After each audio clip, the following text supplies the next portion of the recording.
Hello everyone and welcome to another Jailbreak tutorial. Today's tutorial is for iOS 10.3.3 and 10.3.4 on 32-bit devices specifically. That's stuff like the iPhone 5, the 5C, and the iPad 4, A10 devices basically.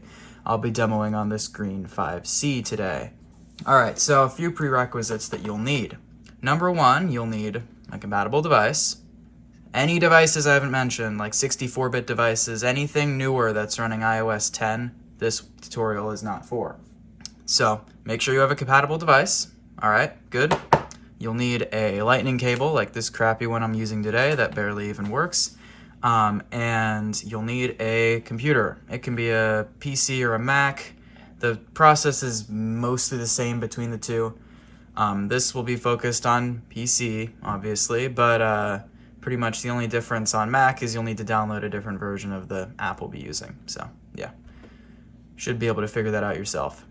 Alright, so once you have what you need, first step is to install the latest version of iTunes on your computer. This is if you're on a PC, of course. Make sure it's the version linked in the description from Apple's website. If you download the version from the Microsoft Store, it will not work. You need the executable download with a setup program and all that. The Windows Store version does not work. Also, make sure you reboot your device after installing iTunes if you have to install it for this tutorial. Alright, once you've done that, go to the description and get the two downloads for Sideloadly and the socket IPA file. Alright, so let me, once you've done that, go ahead and set up Sideloadly, run its installer, and get it installed. If it gets to a step after you've installed it and opened it for the first time where it says like downloading Anisette, or Anisette, I'm not sure how you actually pronounce that, and it fails, don't worry too much, just exit out of the app, load it up again, and it'll probably work. So, yeah.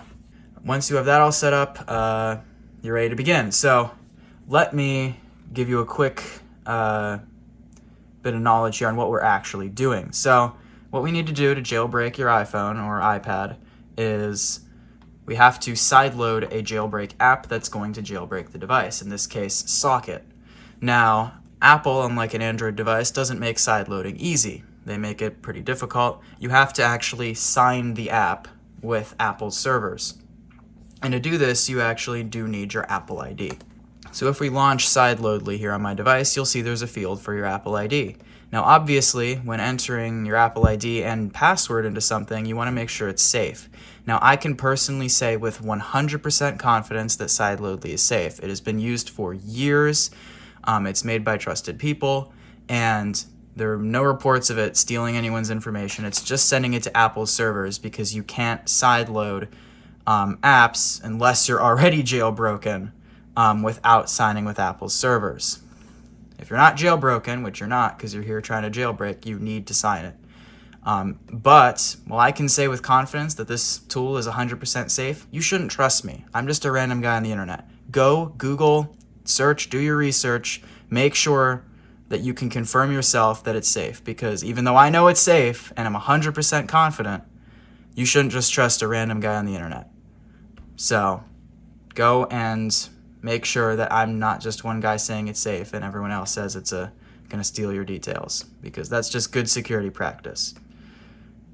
Anyway, and if you're still nervous after looking that up, you can always just use a burner Apple ID. Once you've done that, go ahead and plug your device in. I'm gonna have to put it just off screen here because this connector is really loose and I need to keep it in one place.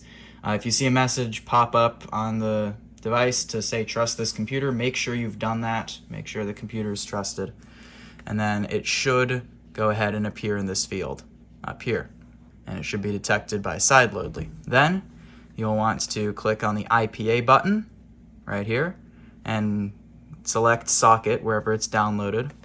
Alright, during editing I realized I never actually explained why we're using Socket and not Helix. That's because Helix has like a hard-coded list of sideloading tools it works with, and if you try it on an unapproved one, it will fail. And so you need to normally like patch that out, and the list was written years ago when everyone used Cydia Impactor, which is an old tool that did the same thing Sideloadly does, but it hasn't worked in years. So you have to like now just patch Helix, and it's a big old pain. And so because of that, people are starting to move on to Socket, which is a newer jailbreak that does the same thing. The only real difference is it installs Zebra and not Cydia. Zebra is just a newer package manager that's better than Cydia. So that's why we're using Socket and not Helix. But this same process works with Helix if you find the patched version of it that doesn't have that block in place. So just so you know. And there we go. All right, it didn't trip up a Windows Defender. That can happen sometimes with jailbreak apps because they rely on an exploit to work. So if your antivirus or Windows Defender detects it as an exploit, that's because that's what it is. It's exploiting iOS, and so it can detect that and try to block it.